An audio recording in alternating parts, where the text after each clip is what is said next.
High, আমি আব্দুস সাত্তার ভুইয়া। পড়াশোনা করেছি খুলনা প্রকৌশল ও প্রযুক্তি বিশ্ববিদ্যালয় থেকে। 2008 সাল থেকে প্রোগ্রামিং করছি এবং একই সাথে সময় পেলে লেখালেখি করি। codingpractice.com নামে একটা ব্লগ সাইট মেনটেন করছি। তো যাই হোক, আজকের এই ভিডিওটা বেসিক্যালি যারা প্রোগ্রামিং শুরু করতে গিয়ে অনেকগুলো প্রশ্ন মাথায় নিয়ে ঘুরপাক খাচ্ছেন কিন্তু আসল কাজটাই করতে পারছেন না, প্রোগ্রামিং শুরু করতে পারছেন না, তাদের জন্য।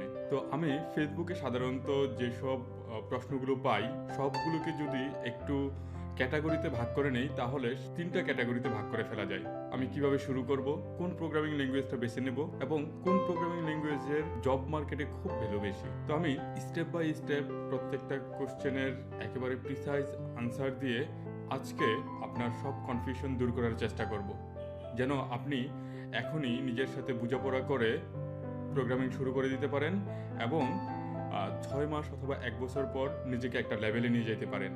প্রথম প্রশ্ন যেটা আসে সেটা হচ্ছে কিভাবে শুরু করব। যে কোনো একটা প্রোগ্রামিং ল্যাঙ্গুয়েজ সিলেক্ট করতে হবে এবং সেটাতে স্ট্রিক্টলি লেগে থাকতে হবে। এখন প্রশ্ন হচ্ছে কোন প্রোগ্রামিং ল্যাঙ্গুয়েজটা সিলেক্ট করব। এই উত্তরটা খুঁজতে গিয়ে প্রথম যে শর্তটা আমি দিছি সেই শর্তটা অনেকেই ভেঙে ফেলেন। ওই প্রশ্নের উত্তর খুঁজতে গিয়ে গুগলিং করেন অথবা অভিজ্ঞ যারা আছে তাদের থেকে পরামর্শ নেওয়ার চেষ্টা করেন।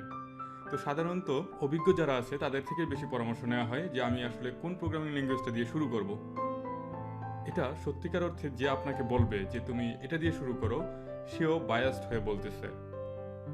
যেমন ধরেন, আপনি আমাকে জিজ্ঞাসা করলেন যে আমি কোন প্রোগ্রামিং ল্যাঙ্গুয়েজটা দিয়ে শুরু করতে পারি। আমি কিন্তু যেই প্রোগ্রামিং ল্যাঙ্গুয়েজটা নিয়ে কাজ করছি অনেক দিন ধরে, যেটার সিনট্যাক্স আমি খুব বেশি পছন্দ করি, আমি আপনাকে সেটাই বলবো।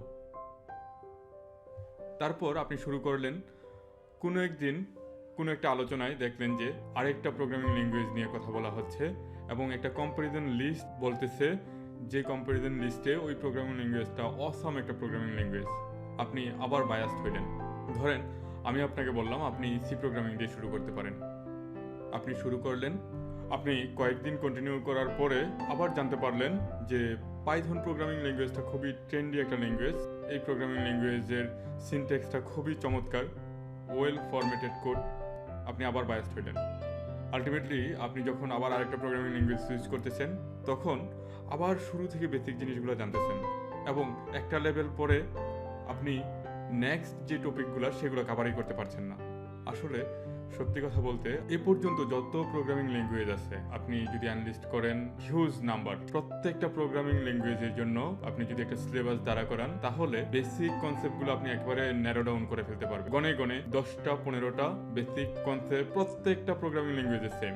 তো আপনি যে কোনো একটা প্রোগ্রামিং ল্যাঙ্গুয়েজ নিয়ে ওই 10টা 15টা যেই টপিক আছে সেগুলোর একেবারে নাড়ি ভুড়ি উদ্ধার করে ফেলেন। দেন আপনি যদি অন্য আরেকটা প্রোগ্রামিং ল্যাঙ্গুয়েজে সুইচ করেন, ট্রাস্ট মি 1 উইক লাগবে আপনার ওই প্রোগ্রামিং ল্যাঙ্গুয়েজে অ্যাডাপ্ট হয়ে। মনে করেন আপনি একটা প্রোগ্রামিং ল্যাঙ্গুয়েজ শুরু করলেন, সি প্রোগ্রামিং ল্যাঙ্গুয়েজ, এবং সেটার যেই সিলেবাস আছে, যে কন্টেন্ট আছে সেটা হচ্ছে সিনট্যাক্স।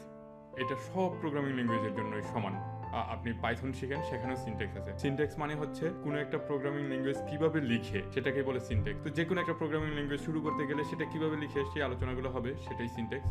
তো আপনি সি প্রোগ্রামিং দিয়ে শুরু করলেন, দেন ভেরিয়েবল নিয়ে জানলেন, তারপরে হচ্ছে লুপ, এরপর কন্ডিশনাল স্টেটমেন্ট কীভাবে কাজ করে সেটা জানলেন। এরপরে আবার মনে হলো যে আপনি পাইথনে মুভ করবেন। আপনি আবার পাইথনে মুভ করে গেলেন, কিন্তু আপনি লুপ জানেন, ঠিক আছে, আপনার কাছে মনে হচ্ছে যে এনাফ, বাট লুপের যে একেবারে সূক্ষ্মাতি সূক্ষ্ম বিশ্লেষণ, ধরেন আপনি জাস্ট জানেন যে একটা লুপ কীভাবে কাজ করে। একটা লুপের ভেতর যখন আরেকটা লুপ থাকে তখন ইনার লুপ এবং আউটার লুপের যে সম্পর্ক সেটা কিভাবে হয় সেটা আপনি আর অ্যানালাইসিস করেন নাই। আমি কিছু টার্মিনোলজি নিয়ে আসতেছি, এগুলো আসলে বোঝার দরকার নেই যে আসলে ইনার লুপ কি, এগুলো জানার দরকার নেই। একটা টপিকের উপর অনেক বেশি ন্যারো ডাউন করে এটার একেবারে সূক্ষ্মাতি সূক্ষ্ম ডিটেল যেই মৌলিক বিশ্লেষণগুলো সেগুলো আমি করতে পারছি না, কারণ আমি এটা শেখার পরে আবার আরেকটা ল্যাঙ্গুয়েজ সিলেক্ট করতেছি। আমি ওইখানে যাও লুপই শিখতেছি, আবার দেখা যাচ্ছে লুপের বেসিকটাই শিখতেছি।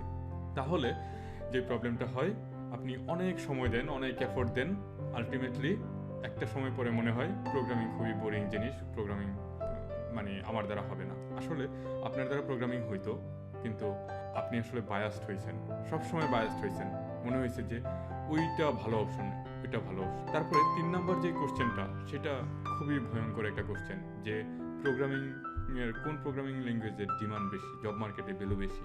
এই কোশ্চেন যদি আপনার মধ্যে থাকে তাহলে আমি রিকোয়েস্ট করব আপনি প্রোগ্রামিং চেষ্টা না করাটাই ভালো, কারণ এটার স্পেসিফিক কোনো আনসার আপনি পাবেন না। একটা উদাহরণ দিচ্ছি, ধরেন ভিজুয়াল বেসিকে অনেক অ্যাপ্লিকেশন আছে, অনেক পুরাতন একটা ল্যাঙ্গুয়েজ যেটা দিয়ে অনেক আগে বেশ অ্যাপ্লিকেশন ডেভেলপ হয়েছে। কিছু কোম্পানি নতুন ল্যাঙ্গুয়েজে ওদের অ্যাপ্লিকেশনগুলো কনভার্ট করতে হিউজ পরিমাণ যে ইনভেস্টমেন্ট, সেই ইনভেস্টমেন্টটা করতে চায় না। তারা কি করে, এই ভিজুয়াল বেসিকেরই কিছু ডেভেলপারকে একটু হাই স্যালারি দিয়ে রেখে দেয়, কারণ ভিজুয়াল বেসিক নতুন করে কেউ শিখতেছে না। যেহেতু নতুন করে কেউ শিখতেছে না, স্কিল পারসন কম, তাদেরকে অনেক হাই স্যালারি দিতে হয়। এখন কাকতালীয়ভাবে ধরেন আপনার একটা ফ্রেন্ড, সে হচ্ছে একটা জবের অফার পাইলো যেটাতে ভিজুয়াল বেসিক করতে হবে, অনেক হাই স্যালারি, এবং আপনি এবং আপনার ফ্রেন্ড দুজন মিলে একটা রিউমার ছড়াই দিলেন যে ভিজুয়াল বেসিক হচ্ছে অনেক হাই ডিমান্ডিং একটা প্রোগ্রামিং ল্যাঙ্গুয়েজ, এটাতে স্যালারি অনেক হাই। সত্যিকার অর্থে ব্যাপারটা কিন্তু তা না। একথা সত্যি যে কিছু কিছু সময় বেশ কিছু ট্রেন্ডি ল্যাঙ্গুয়েজ থাকে যেগুলোর ভ্যালু অনেক বেশি থাকে, স্যালারি বেশি, অ্যাপ্লিকেশনগুলো অনেক অসাম হয় ওই প্রোগ্রামিং ল্যাঙ্গুয়েজ ব্যবহার করলে। তো আপনি যখন এভাবে ওইটাকে অনেক বেশি ফোকাসে রাখবেন আপনার শেখার সময়, এই প্রশ্নটা যখন আপনাকে ডিস্টার্ব করবে, তাহলে আমি রিকোয়েস্ট করবো আপনার প্রোগ্রামিং শেখার দরকার নেই, কারণ এটার কোনো স্ট্যান্ডার্ডও হয় না, এই আনসারের কোনো স্ট্যান্ডার্ড হয় না। আজকে এরকম উত্তর, কালকে অন্যরকম উত্তর। ধরেন আমাদের দেশের প্রেক্ষাপটে অনেক আইটি ফার্ম আছে যাদের অ্যাপ্লিকেশনগুলো পিএইচপিতে ডেভেলপ হয়েছে, তো সেখানে জব সার্কুলার অনেক বেশি। আপনার কাছে মনে হলো যে পিএইচপি অনেক ভালো, আপনি কোনো একটা ল্যাঙ্গুয়েজে খুব ডেডিকেটেডলি লেগেছিলেন, আপনি পিএইচপিতে চলে আসছেন। এখন দেখা গেল যে পিএইচপিতে ওয়ার্ডপ্রেসের কাস্টমাইজেশন করে অনেক অ্যাপ্লিকেশন বানানো যায়, এবং ওয়ার্ডপ্রেস খুব সহজ, অনেকে খুব সহজে অ্যাডাপ্ট করতে পারার কারণে অনেকে পিএইচপি শিখতেছে। তখন আবার দেখা গেল যে আরেকটা ইমব্যালেন্স তৈরি হইল, যে জব সার্কুলেশন অনেক বেশি, বাট এটাতে প্রোগ্রামার অনেক বেশি, অনেক অ্যাভেলেবেল। তখন আপনার মধ্যে আবার হতাশা। সত্যিকার অর্থে আপনি যদি জানার জন্য শিখেন, তখন ল্যাঙ্গুয়েজ আসলে কোনো ম্যাটার করে না। আমার বেশ কিছু ওভারসিজ জবে ইন্টারভিউ দেওয়ার সৌভাগ্য হয়েছে। তো সেই ইন্টারভিউ থেকে আমার যে অভিজ্ঞতাটা, সেটা হলো আমাকে কখনোই ওনারা কোন ল্যাঙ্গুয়েজ আমি এক্সপার্ট সেটা আমাকে কখনোই জিজ্ঞাসা করেনি। কোনো একটা ল্যাঙ্গুয়েজ স্পেসিফিক কোশ্চেন আমাকে করেনি। আমাকে বলেনি যে সি প্রোগ্রামিংয়ে কিভাবে কোনো একটা মেসেজ প্রিন্ট করতে হয়, সি শার্পে কিভাবে লিস্ট কাজ করে, এই ধরনের কোনো কিছু বলেনি।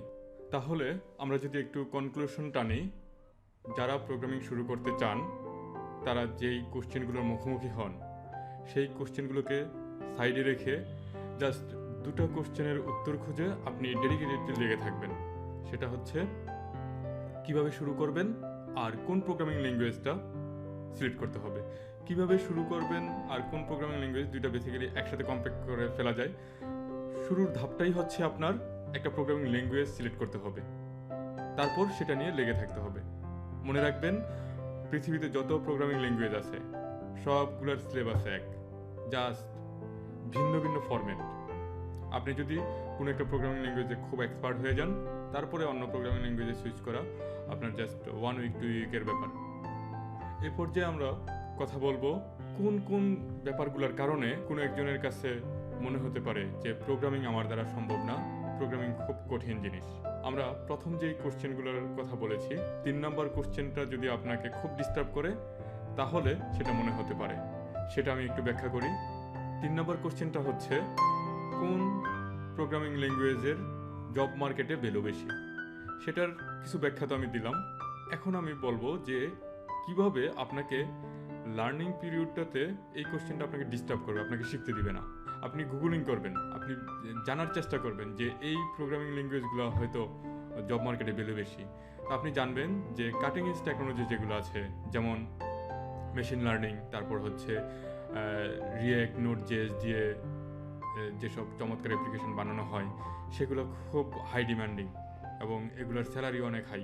তো আপনি কী করবেন, এগুলো শিখতে যাবেন, এবং এগুলো শিখতে গিয়ে এখানে দেখা যাচ্ছে যে এই প্রোগ্রামিং ল্যাঙ্গুয়েজগুলো একটু সফিস্টিকেটেড, এবং হচ্ছে এগুলা বেসিক অনেক জিনিসগুলো ডিমান্ড করে, বেসিক আন্ডারস্ট্যান্ডিংটা ডিমান্ড করে, যে এই প্রোগ্রামিং ল্যাঙ্গুয়েজগুলো ডিমান্ডই করে যে আপনি আগে কিছু একটা জিনিস জেনে আসছেন, প্রোগ্রামিংয়ের বেসিক সিলেবাসগুলো কভার করে আসছেন।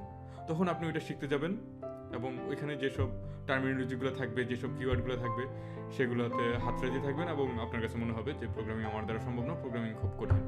আরও একটা কারণে মনে হবে যে প্রোগ্রামিং খুব কঠিন, আমার দ্বারা সম্ভব না, সেটা হচ্ছে আমি প্রোগ্রামিং শিখব কারণ এই প্রবলেমটাই সলভ করব। শর্টকাট কোনো ওয়ে নাই যে আমি হচ্ছে আজকে প্রোগ্রামিং শিখলাম, কালকে হচ্ছে আমার স্পেসিফিক এই প্রবলেমটা সলভ করে ফেলবো। আপনাকে এক্স্যাক্টলি লাইন বাই লাইন যাইতে হবে, স্টেপ বাই স্টেপ যাইতে হবে। প্রোগ্রামের সিনটেক্স জানবেন, প্রোগ্রাম কোনো একটা স্পেসিফিক ল্যাঙ্গুয়েজে এক্সপার্ট হওয়ার পরে এরপর হচ্ছে প্রবলেম সলভ করতে হবে বেশি বেশি করে, এবং প্রবলেমগুলো হচ্ছে ইজি থেকে একটু ডিফিকাল্ট, এরপরে ভেরি ডিফিকাল্ট, এরপর হচ্ছে অ্যাডভান্স, এভাবে যাইতে হবে।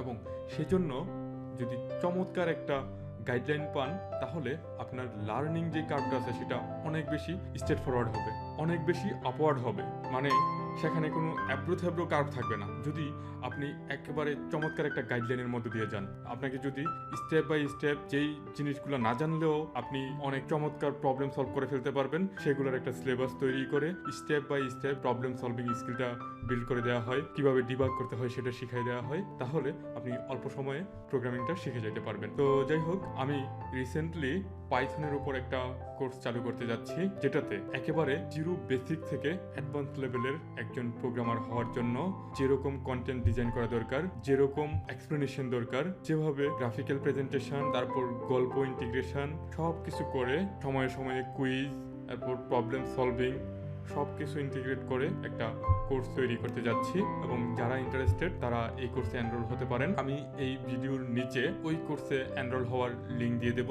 আর আপনারা নিজেরা যারা শুরু করতে চান, নিজে নিজে গুগলিং করে রিসোর্স কালেক্ট করে যারা শুরু করতে চান, তারা নিজেরাও শুরু করতে পারেন। তো আমার একটা রিকোয়েস্ট থাকবে যে এত বেশি বায়াসড হবেন না, একটা প্রোগ্রামিং ল্যাঙ্গুয়েজে স্ট্রিক্টলি লেগে থাকেন।